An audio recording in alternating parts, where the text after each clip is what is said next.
Yeah, I'll just do this video, then I'll do it. Hi folks, you're with Tacitus Today, your pushback channel, and thank you for joining this audio live stream. Please listen to this presentation as you would a radio broadcast. In this essay, I'd like to talk about a movie that I've seen, and it's a globalist movie. You know, I had a look at the production crew and the scripting crew and where the money came from, and it's clearly a propaganda type movie. Got a couple of well-known British actors in it. And you'd say just from a purely an acting point of view and scripting, it wasn't so bad. But the point is, it's propaganda, not necessarily propaganda in the direct sense of the word, but more a complete and total misrepresentation of all known reality. So.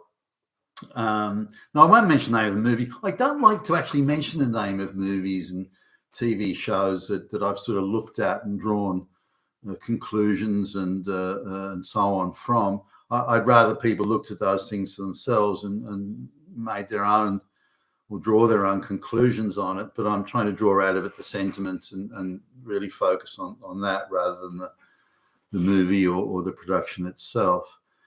So let's have a look. It's set in a working class government housing suburb of London. Now, given the area, you can identify the area. It's an area that today is probably 90% black, and it is near completely controlled by black gangs. You know, drugs, murder, violence and criminality of all sorts are off the charts in these areas. And so it's all black gangs. There's hardly any white people. The white people there are all old people. But how does the movie represent these gangs? Remember, the gangs in reality, in real life, the gangs are all black.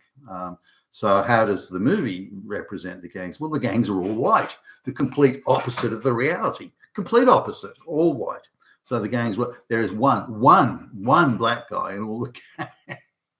Amongst all the gang members, who just happens to be the best behaved and the most well spoken in the gang, an all white gang in what's in reality an all white suburb. Now, how do we know that these all white gang members are bad? And is it because they commit murder? Well, not really. No. Is it because they're engaged in robbery and extortion? No, not so bad. Is it because they beat up and intimidate and even murder senior citizens and take their money? No. How do we know these? And remember, they're all white. How do we know these white gangs are bad? What's the ultimate expression of badness in the movie? Well, they don't respect women. That's it. They don't respect women. I mean, is there anything more evil than that? Is there anything more evil? Murder? Nah. Robbery, beatings, bashings, stabbings. No. It's not respecting women. That's why they're bad. And that's the point that the movie continually attempts to drive home. So kill as many people as you want, but don't you dare disrespect women. Holy shit. Now, the police, there's only one competent, or two actually, but particularly one competent police officer really out of all of them. And it's a white, I think she's straight. It's a white female, and she's smarter than all the men. That's it. But the real point is she's morally superior. That is the point here. She's brighter, she's more capable, she's morally superior. Now she's depicted as being a well-spoken middle-class chick, and she's in charge of older men, and she puts them in their place, lets them know who's boss. But they're quite obviously, they're scripted and the acting, they're morally inferior. In fact, they're working class men being lorded over by a middle-class, well-spoken white woman with a gender studies degree, with a sociology degree. Well, of course she's morally superior. If you've got a gender studies degree, you are at the apex of moral superiority. So her bosses are white men, utterly incompetent, completely incompetent, no idea what they're doing, utterly useless, utterly stupid. And again, how do we know these white men, her bosses, are bad? How do we know? Because they don't respect women. That's why they're bad. And of course they don't recognise women's moral superiority. So what the fuck else could they be other than the epitome of absolute evil? Now, if I was making a movie, I would want to say incompetence, for example, would be a problem, or say falsely accusing people, or not observing their rights, or I would consider those things. That's how you would say someone's bad, or corrupt cop, for example. But no, not respecting women and not accepting their moral superiority. Now it goes on with everything. Everything is done in reverse.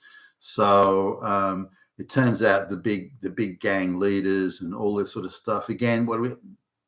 White men, and they do, some of them are like homosexual. That's not a problem, that's hey, current year, if you don't mind. But when a straight white man is chatting up or attempting to get amorous with a light brown girl, then again, he's a fucking racist. Well, hold on a minute. If he's a racist, why would he be wanting to go? No. Look, he's a racist. Again, he doesn't respect women. So the movie was a reverse of all reality. All women are very well behaved and respectful, very well behaved and respectful, and all women are morally superior. They all speak quite well. They've all had way more education than those troglodyte white boys, and so on. So complete reverse of all reality. I'm thinking, why do this? It's clearly it was the cabal sat down and thought, okay, how are we going to inject social engineering into this movie? I know. Let's have all the black gangs. Let's make them white. Let's turn all the bad people into misogynist, patriarchal. And so it was a complete engineer, but it's the reverse of all reality. What I don't mind, or what I prefer to see, is show the reality and then show the nuance in it. But don't try and say that it's all white people who are doing the gangs. They're not.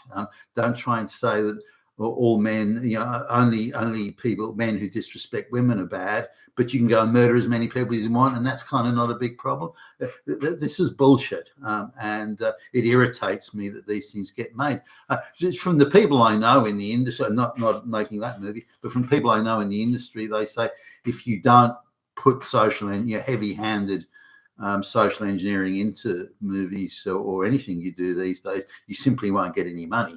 The money is complete. Now, that's something that if and we can only pray and hope that if Donald Trump gets into the White House, that this is really addressed, because they've got open slather on this propaganda, and it gives them a huge advantage, the globalist cabal, that is, in pushing their social engineering. But if money was based on money funding for movies was based on some sort of accuracy and merit, then this would all stop. It's only because it's open slather on the most outrageous propaganda. But what this illustrates to me is that the globalist program is so heavily reliant, absolutely reliant on lies and propaganda and deceit that these are the seeds of its own downfall. We just have to wait a little bit for that to happen, but it's going to happen. You've been with Tacitus today, your pushback channel, and thank you for listening.